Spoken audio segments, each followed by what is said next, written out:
The text message glared at me from my phone screen, undeniable proof of what I'd suspected for weeks. Can't wait to see you tonight, baby. Your wife will never know. My hands trembled as I read it again, my brother-in-law Joshua's reply making me equally sick. Neither will my nosy sister-in-law. I'm Brianna, and in that moment, I knew exposing the truth would cost me everything. My sister Kinley had always been my best friend, my protector, my constant. Now I had to shatter her world. The weight of that responsibility felt like concrete in my chest as I drove to her house, the screenshots burning a hole in my pocket. I found her in the kitchen, humming while loading the dishwasher. "Hey, sis," she called out cheerfully. "You're just in time for coffee." "Kinley, we need to talk." My voice cracked. "It's about Joshua." She turned, her smile fading as she saw my expression. "What's wrong?" I pulled out my phone, hands shaking. "I saw something today. Messages between Joshua and someone else." "What are you talking about?" Her voice turned sharp, defensive. I showed her the screenshots. She snatched my phone, her face draining of color as she scrolled. Then, suddenly, she hurled it across the room. "You're lying! You photoshopped these!" "Kinley, please." "Get out!" She advanced on me, tears streaming down her face. "You've always been jealous of my marriage, haven't you? Always trying to find fault with Joshua." "That's not true!" I reached for her, but she recoiled. "I'm trying to protect you." "Protect me?" She laughed bitterly. "You're trying to destroy my family. Get out of my house." "Kinley, listen." "Out." I backed away, my own tears falling now. "I love you. When you're ready to talk." "Don't bother coming to Mom and Dad's tonight," she spat. "I'll tell them what you tried to do." She was true to her word. That evening, my phone exploded with messages. First came Mom. "How could you make up such horrible lies about Joshua, your own sister's husband?" Then Dad. "You've gone too far this time, Brianna. Until you apologize to your sister and Joshua, don't bother coming around." Even my cousin Zaylee, who usually stayed out of family drama, texted, "Everyone's furious. What happened?" I sat in my apartment, watching my family fracture in real time through my phone screen. Only my friend Evangeline offered support when I called her, sobbing. "You did the right thing," she insisted. "They'll see the truth eventually." But eventually felt like cold comfort when Joshua showed up at my door the next morning, his face twisted with rage. "You happy now?" he snarled. "Trying to destroy my marriage?" I stood my ground. "You destroyed it yourself." "Nobody will believe you," he sneered. "You're just the jealous little sister who can't stand to see anyone else happy." "I've already convinced Kinley you doctored those messages." "Get out," I said, my voice steady despite my racing heart. He leaned closer, his voice dropping to a whisper. "You know what's funny? I actually did think about you first, but you were always too uptight, too proper. Your sister was much more fun." I slammed the door in his face, sliding down against it as his laughter echoed through the hallway. That night, I lay in bed scrolling through old photos of Kinley and me. Us as kids, matching gap-toothed grins, teenagers sharing prom preparation disasters. Her wedding day, where I'd stood beside her as maid of honor, genuinely happy for her joy. My phone buzzed with a text from Kinley. "I never want to see you again. You're dead to me." I turned off my phone, curled into a ball, and let myself cry. I'd done the right thing. I knew that. But right now, it felt like I'd lost everything. Tomorrow, I'd have to figure out how to rebuild my life from the ashes of my family's trust. But tonight, I allowed myself to mourn what I'd lost by telling the truth. My sister's love, my parents' support, my place in the family. The worst part? I knew this was just the beginning. Joshua would make sure I paid dearly for exposing his secret, and my family would help him do it. As I drifted into an uneasy sleep, one thought kept circling.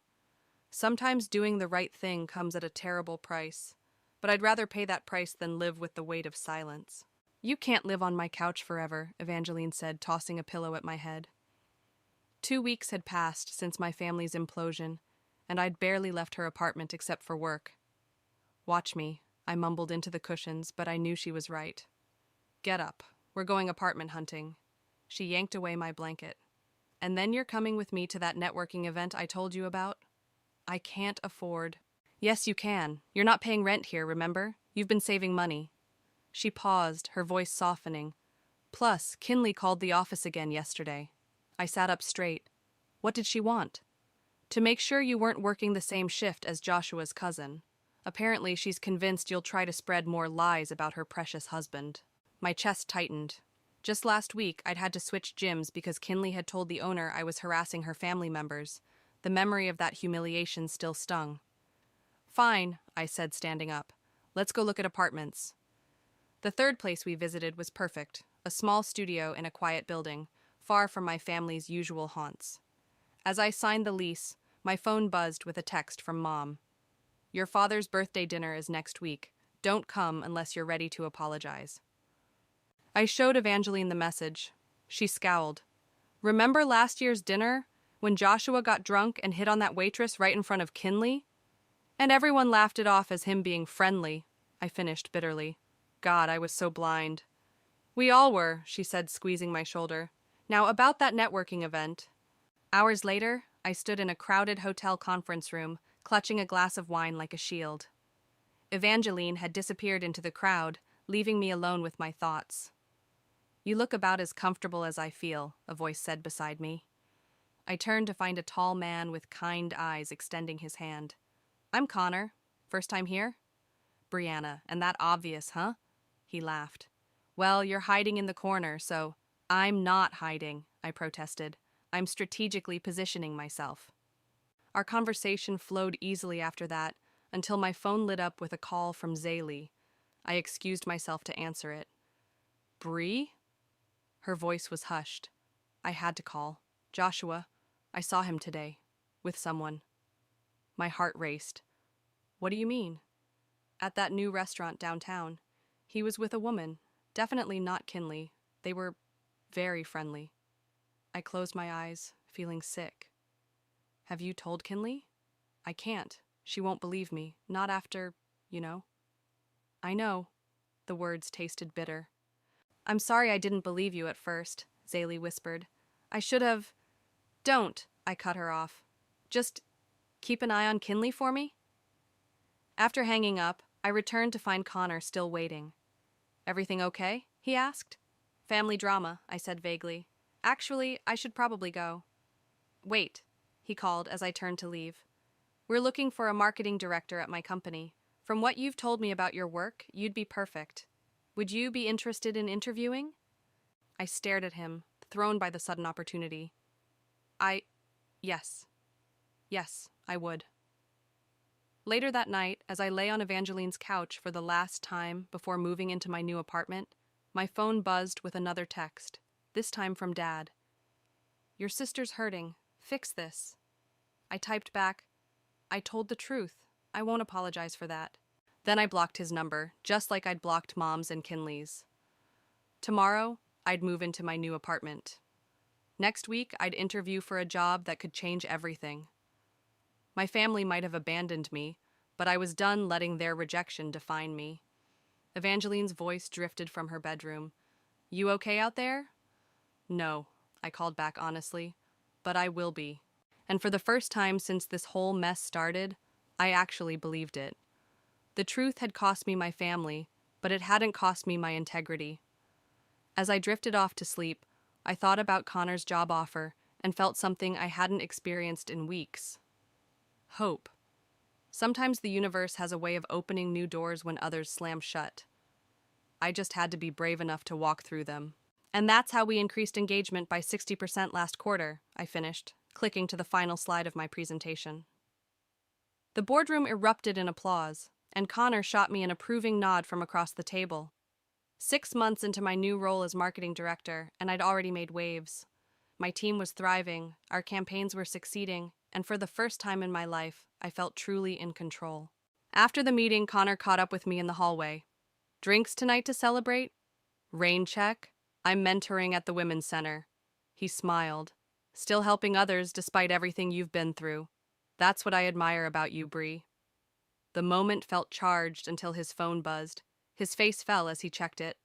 My sister again. She's going through something similar to your situation. Want to talk about it over lunch? At the cafe, Connor opened up. She caught her husband cheating, but our parents don't believe her. They think she's making it up for attention. My hands tightened around my coffee cup. That must be hard for her. It is. I'm the only one who believes her. He paused. That's why I knew you were telling the truth when you mentioned your family situation during your interview. Is that why you hired me? No, he laughed. I hired you because you're brilliant, but your integrity? That's why I trust you. Back at the office, I found Zaylee waiting by my desk. My cousin had started interning at the company last month, and I'd been secretly thrilled to have family nearby again. Emergency, she whispered. Kinley's here. My heart stopped. What? In the lobby. She's asking for you. I squared my shoulders. Tell her I'm in a meeting. She's crying, Bree. That made me pause. Kinley never cried in public. Fine. Send her up. Minutes later, my sister stood in my office doorway, mascara streaking her cheeks. I saw him, she choked out. With her. You were right. I wanted to say, I told you so. Wanted to scream about the months of isolation and pain. Instead, I closed my office door and pulled her into a hug. He's been seeing her for months, Kinley sobbed into my shoulder. Everyone knew except me. Mom and Dad still don't believe it. They say I'm being paranoid because of your lies. I'm so sorry, Kin. She pulled back, wiping her eyes. No, I'm sorry. I should have believed you. Should have seen it sooner. You weren't ready to see it. I filed for divorce yesterday, she whispered. I didn't know where else to go. Before I could respond, my office phone rang. It was reception. Ms. Townsend, there's a Joshua Armstrong here to see you. Kinley's face went pale. I pressed the intercom. Send him up. Bree, no. Trust me, I said, squeezing her hand. It's time we both faced him. Joshua burst through my door moments later, freezing when he saw Kinley. Baby, I've been looking everywhere for you. Don't! Kinley snapped. Just don't! This is your fault, he snarled at me. You turned her against me. I stood walking around my desk. No, Joshua, your actions did that. Now get out of my office before I call security. You can't. Actually, I can. And I will. I pressed the security button under my desk. By the way, how's the job search going? I heard your company downsized after losing their biggest client. Funny how that happened right after I warned them about your ethical challenges. His face contorted with rage, but security arrived before he could respond. As they escorted him out, Kinley turned to me with wide eyes. Did you really? Let's just say karma works in mysterious ways. I smiled. Now, want to grab dinner? There's someone I'd like you to meet. That evening, over wine and pasta, I watched Kinley share her story with Connor's sister, while Connor squeezed my hand under the table. For the first time in months, I felt whole again. My phone buzzed with a text from Mom. Your sister's making terrible accusations about Joshua. What did you say to her? I showed Kinley the message. She grabbed my phone and typed, Mom, Brianna told the truth. It's time you and Dad listened. As I watched my sister stand up for me, I realized something profound. Sometimes losing everything is the only way to find out what you're truly worth. And sometimes, the family you rebuild is stronger than the one you lost. Another round? Connor suggested, raising his glass. We all lifted our glasses, toasting to new beginnings and hard-won truths. He's living in his car, Zaylee announced, dropping into the chair across from my desk. 3 months had passed since Kinley's divorce filing, and Joshua's downward spiral was becoming town gossip. Not our problem, I replied, not looking up from my laptop. That's cold, Bree. But she was smiling. The mighty have fallen, huh? First the job loss, then the divorce, now this. My phone buzzed. A text from Kinley. He's asking for money again. Says he'll tell Mom and Dad the whole truth if I don't help. Still blackmailing her, I muttered, showing Zaylee the message. The whole truth about what? That's just it. There is no whole truth. He's desperate. I texted Kinley back. Don't give him a penny. Connor knocked on my office door, grinning. Ready for lunch? Oh, hey, Zaylee. Actually, Zaylee said, you both need to hear this. I just found out Joshua's applying for jobs at our competitor companies. Connor's expression darkened. With his reputation? Apparently, he's telling everyone Brianna orchestrated a smear campaign against him out of jealousy. She paused. And that you helped her do it. That's ridiculous, Connor scoffed, but I saw worry flash across his face. My desk phone rang, the front desk. Ms. Townsend, your parents are here. The air left my lungs. What? Should I send them up? I looked at Connor, who nodded encouragingly. Yes, send them up. Mom entered first, Dad trailing behind. They looked older somehow, worn down. Mom spoke first. We need to talk about Joshua. Now you want to talk? The words came out sharper than intended. Brianna, Dad warned, but Mom held up her hand. We deserve that, she said quietly. We've been wrong about a lot of things. Sit down, I offered, gesturing to the chairs. Connor and Zaylee slipped out, closing the door behind them. Joshua came to see us yesterday, Dad said, demanding money, claiming he had proof you and Kinley conspired against him. And we realized something, Mom continued. The son-in-law we defended so fiercely wouldn't be living in his car, begging for money if he was innocent. I leaned back in my chair. Took you long enough? We're trying to apologize, Dad snapped, then softened. We should have believed you, both of you. Do you know what it was like? My voice cracked. Having my entire family turn against me for telling the truth? We know now, Mom whispered. Kinley told us everything, about the other women, the lies, the manipulation. She reached for my hand across the desk. We failed you, sweetheart. A knock interrupted us. Evangeline poked her head in. Sorry, but Brianna, you need to see this. She handed me her phone, opened to a social media post. Joshua had written a long rant, accusing me of destroying his life, claiming Connor and I were having an affair during his marriage to Kinley. He's lost it, Dad muttered, reading over my shoulder. No, I said. He's desperate, and desperate people are dangerous. My phone buzzed again. Kinley. Just got served with papers.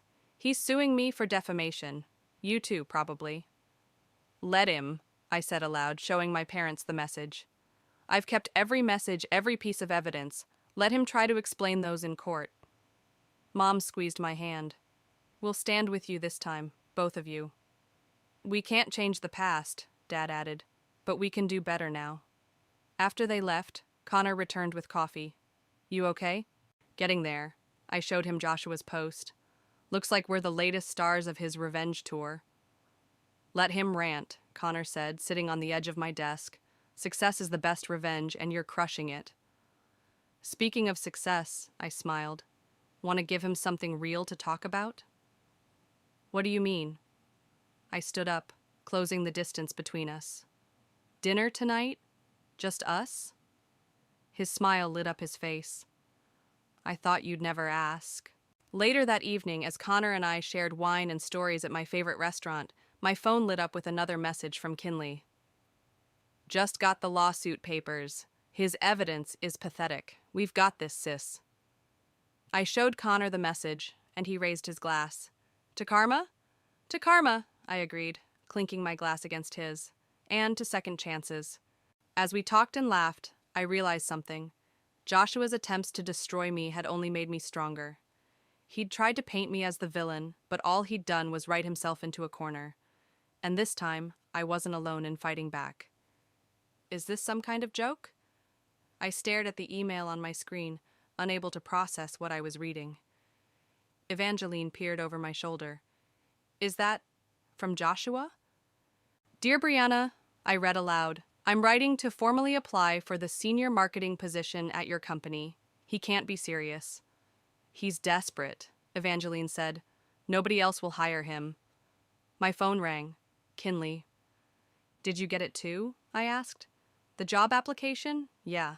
He sent it to every executive in the company. She paused. He's trying to force your hand. By applying for a job with the sister-in-law he's currently suing? I laughed bitterly. Bold strategy. Connor appeared in my doorway, waving a printed copy of Joshua's resume. Emergency meeting in 5 minutes. The board wants to discuss this. In the conference room, the tension was palpable. Our CEO, a shrewd woman named Margaret, spoke first. We need to handle this carefully. Rejecting him outright could add fuel to his lawsuit. He's qualified on paper, another executive added, and we need to fill that position. Are you serious? I stood up. He's actively suing me and my sister. Which is exactly why we need to play this smart, Margaret said. Brianna, what if we did hire him? What? Hear me out. He'd be under your direct supervision. Every interaction documented, every assignment monitored. If he's truly changed, fine. If not, she smiled. Well, you'd be in position to document everything. Connor caught my eye across the table. I could see him thinking the same thing I was. This could be an opportunity. Fine, I said, but I want everything in writing, and I mean everything. Later that day, I called Kinley to explain the plan. You're going to be his boss? She laughed. Oh, this is perfect. You're not mad? Mad? Bree, this is karma at its finest. Just be careful, okay? He's still dangerous. I drafted the email myself. Dear Mr. Armstrong, we're pleased to offer you a position, conditional upon the following terms. The list of conditions was long and explicit, everything from mandatory harassment training to detailed performance metrics. His reply came within minutes. I accept all conditions. Thank you for this opportunity. He's up to something, Evangeline said when I showed her his response. Obviously, but so am I. Joshua's first day arrived with a thunderstorm that matched the mood. He walked into the office wearing a suit that had seen better days, his former arrogance replaced by careful humility. Thank you for this chance, he said, not quite meeting my eyes. Let's be clear, I replied, handing him an employee handbook. This is a professional environment. Any deviation from these policies will result in immediate termination. Understood? Crystal clear. His smile didn't reach his eyes. I assigned him the most tedious projects possible: spreadsheet analysis, market research, data entry. Each day, he completed them without complaint, but I could see the resentment simmering beneath his forced politeness. 2 weeks in, he knocked on my office door. Can we talk? Keep it professional, I warned. Look, I know what you're doing, he said, closing the door. Trying to break me with busy work. But I've changed. The divorce, losing everything. It was a wake-up call. Save it for someone who hasn't heard your lies before. His facade cracked slightly. You think you're so perfect, don't you? Sitting in your corner office dating Connor, playing happy families with Kinley again. You took everything from me. No, Joshua. You lost everything all by yourself. I pressed record on my phone, letting it capture his outburst. And you're about to lose this job too if you don't get back to work. He stormed out, slamming the door. Minutes later, Connor appeared. You okay? I saw Joshua leave looking angry. I'm fine. I played him the recording. Just collecting evidence. You're brilliant. You know that? He kissed my forehead. Dinner tonight? Can't. Family dinner at Mom and Dad's. First one since everything. Want moral support? I smiled. Actually, yes. But first, help me draft an email documenting Joshua's little outburst. Something tells me we'll need it soon. As I typed up the incident report, I couldn't help but smile. Joshua thought he was playing me by taking this job, but he'd walked right into my trap. Every day he spent under my supervision was another day he proved who he really was. And this time, I had witnesses. He's doing what? Kinley nearly spat out her coffee across my desk. Teaching an ethics seminar, I repeated, showing her the company-wide email. He volunteered to lead the workplace conduct training next week. That's like having a fox teach hen house security, she sputtered. Exactly, and that's why I approved it. Kinley's eyes widened with understanding. You're giving him enough rope to hang himself. The lawsuit hearing is in 3 weeks, I reminded her. Every move he makes here is documented, including this little performance. A knock at my door interrupted us. Joshua, with that practiced, humble smile. Got a minute to discuss the seminar outline? Perfect timing, I said. Kinley was just leaving. He flinched slightly as Kinley brushed past him, her head held high. Once she was gone, his smile dropped. You're enjoying this, aren't you? he asked, closing the door. The seminar? I think it's a wonderful initiative. Cut the act, Brianna. We both know what you're doing. Do we? I gestured to the chair across from my desk. Please, enlighten me. He sat down, leaning forward. You think you're so clever, documenting every little thing, setting me up to fail. But what happens when I actually succeed? When I run this seminar perfectly and prove I've changed? Then everybody wins, I replied smoothly. That's what second chances are for, right? His eye twitched, the same tell he'd had when lying to Kinley all those years. Right. The day of the seminar arrived, and I made sure to sit in the front row. Connor sat beside me, while Zaylee positioned herself in the back with her laptop, ready to record everything. Joshua stood at the podium, the picture of reformation. Today we're discussing workplace ethics and the importance of honesty. Halfway through his presentation, my phone buzzed, a message from an unknown number. I opened it and froze. Photos, dozens of them. Joshua with different women, timestamps spanning his entire marriage to Kinley. Another message followed. Found these on his old cloud account. Thought you should have them. His ex before Kinley. I forwarded them to our legal team immediately, then looked up to find Joshua staring at me intently. Is there something you'd like to share with the group, Brianna? He asked, his voice sickly sweet. Actually, yes.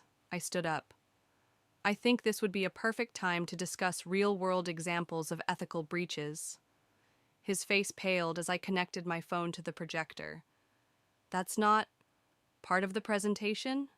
I smiled. But you're always talking about transparency, aren't you? This is harassment, he shouted, mask finally slipping. No, Connor stood up beside me. This is evidence for both the lawsuit and the ethics committee. The room erupted in whispers as the first photo appeared on screen. Joshua lunged for the projector cable, but security was already moving in. I'd arranged for them to be present just in case. You're fired, I said calmly, for attempting to assault your supervisor. Please escort yourself out or security will do it for you. You set me up, he screamed as security approached. This whole job was a setup. No, Joshua, you did this to yourself.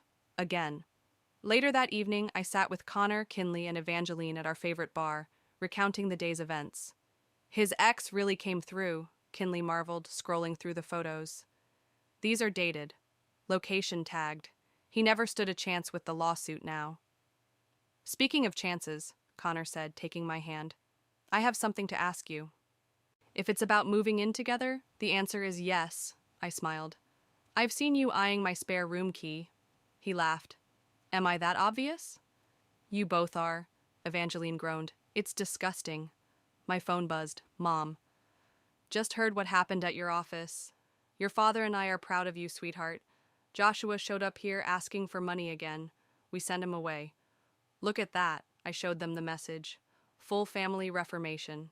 To new beginnings, Kinley raised her glass. And to my sister, who never gave up on the truth. As we clinked glasses, I caught sight of Joshua through the bar's window, watching us from his car. But this time, I wasn't afraid. He had no power here anymore. The truth had won, and karma had finally come full circle. He's here, Zaylee whispered, nudging me as I adjusted the centerpiece on Mom and Dad's dining room table. Joshua's outside. I peered through the window. Sure enough, he was parked across the street, watching the house as guests arrived for Dad's 60th birthday party. Should I call the police? Connor asked, appearing beside me. Not yet. I pulled out my phone and started recording. Let's see what he does first. Kinley burst through the front door, face flushed. Did you see? We saw, I confirmed. How long has he been following you? 3 days, she wrung her hands. Ever since the lawsuit was dismissed. Mom emerged from the kitchen, wiping her hands on her apron. What's everyone looking at? Oh. Her face hardened when she saw Joshua's car. That's it. I'm calling the police. Wait, Dad said, joining us at the window. Let me talk to him first. Dad, no. But he was already striding out the front door. We watched as he approached Joshua's car, his shoulders set in that familiar, determined way. I can't watch this, Kinley muttered, but none of us moved from the window. Joshua stepped out of his car, looking disheveled. Even from here, I could see he'd been drinking. "You need to leave," Dad's voice carried clearly in the evening air. "It's a public street," Joshua slurred. "I can park wherever I want." "You're stalking my daughters." "They ruined my life," Joshua shouted, loud enough that several neighbors poked their heads out. "Everything I had, gone, because precious Brianna couldn't keep her mouth shut." "No," Dad's voice turned to steel. "Everything you had, gone because you couldn't keep your pants on or tell the truth." Joshua lunged forward, but Dad didn't flinch. "You want to hit me, son? Go ahead. Give us another reason to call the police." I was already dialing 911 when Joshua threw the first punch. Dad dodged it easily, years of boxing in his youth paying off, but Joshua kept coming. Connor and I burst out the front door just as Dad deflected another wild swing, causing Joshua to stumble. "Police are on their way," I called out, still recording everything. "Along with your parole officer." Joshua froze. "You're bluffing." "Am I? We know about the DUI last week, the restraining order your other ex filed. One call to your parole officer about you violating the terms of your release." "You bitch," he snarled, starting toward me. But Connor stepped between us. "That's enough," Connor said quietly. "It's over, Joshua." Police sirens wailed in the distance. Joshua's face crumpled as he realized what was happening. "Please," he whispered. "I have nothing left." "That was your choice," Kinley said, joining us on the lawn. "Every lie, every betrayal, those were your choices." The police arrived, and within minutes Joshua was in handcuffs. As they led him away, he looked back at us one last time. "I'm sorry," he said, and for the first time since I'd known him, it sounded genuine. "I know," Kinley replied softly, "but it's too late." Back inside, the party guests, mostly family and close friends, were buzzing with excitement over the drama. "Are you okay?" I asked Dad, examining his hands for injuries. "Never better," he grinned. "Been wanting to do that for months." Mom swatted his arm. "Wilson, don't encourage violence." "Speaking of encouragement," Kinley interrupted, grabbing my arm. "Connor, show everyone what's in your pocket." Connor's eyes widened.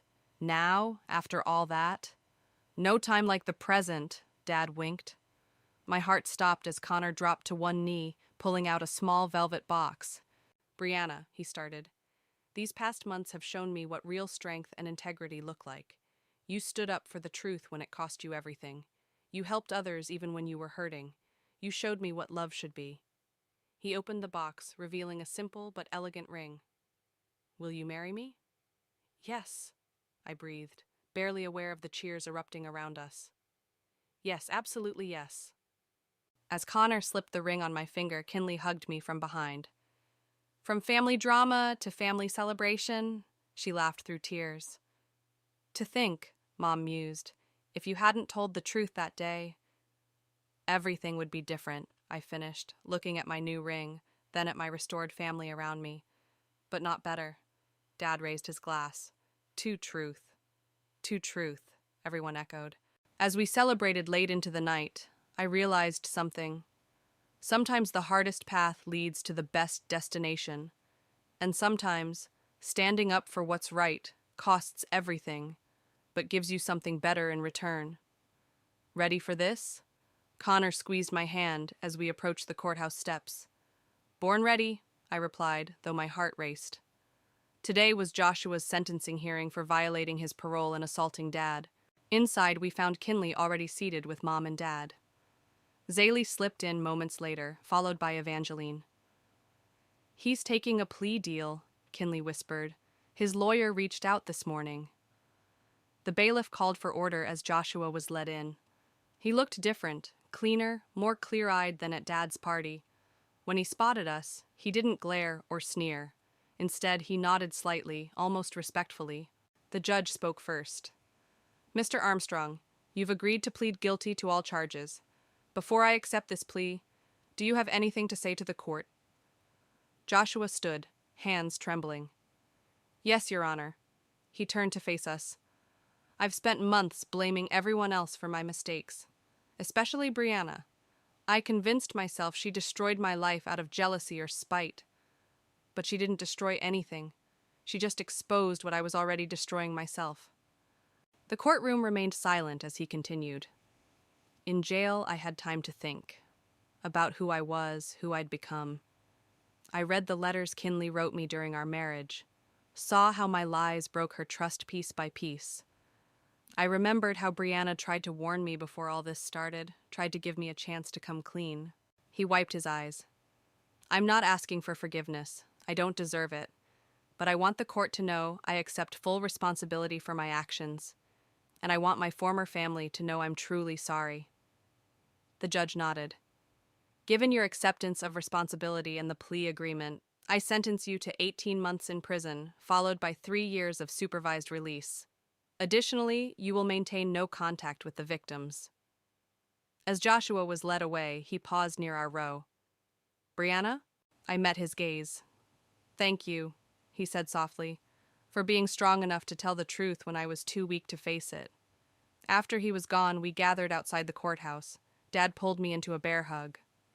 Proud of you, kiddo, he whispered. For what? I didn't do anything today. You showed mercy, Mom said. You could have pushed for a harsher sentence, but you supported the plea deal. Speaking of support, Kinley interrupted, pulling out her phone. Look what came today. She showed us an email. She'd been accepted to law school. I want to help other women, she explained. Women who need someone to believe them, to fight for them. Like you did for me, I smiled, hugging her. Connor cleared his throat.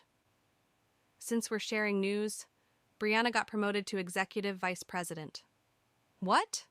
Evangeline shrieked. When were you going to tell us? At dinner tonight, I laughed. Connor and I are hosting our first dinner party at our new place, remember? Later that evening, as our family and friends filled our home with laughter and love, I found myself on the balcony with Kinley. Remember when you first told me about Joshua? She asked. I was so angry, so blind. We've come a long way. Because of you. She turned to face me. You lost everything to tell me the truth, but you never lost yourself. That's what I admire most about you. Connor joined us, wrapping an arm around my waist. Your sister's pretty amazing. Gross, Kinley teased. Save it for the wedding. Inside, Dad was telling Mom and Evangeline about his heroic battle at his birthday party, while Zaylee recorded it all on her phone, probably for her blog about family dynamics. You know what's funny? I said. Joshua thought he was punishing me by applying for that job, but he actually gave me the greatest gift. What's that? Connor asked. The chance to show everyone, including myself, that the truth always wins. Not just through karma or revenge, but through growth and healing. To growth and healing, Kinley raised her wine glass. And to family, Connor added. The real kind, I finished. The kind that stands by you when you stand up for what's right. We rejoined the party, where Dad was now demonstrating his boxing moves to an amused audience. Mom caught my eye and mouthed, I love you, while Evangeline and Zaylee argued over wedding color schemes. This was my victory, not Joshua's imprisonment or my career success, but this. A family rebuilt on truth, love restored through forgiveness, and a future bright with possibility. Sometimes the hardest truths lead to the most beautiful beginnings.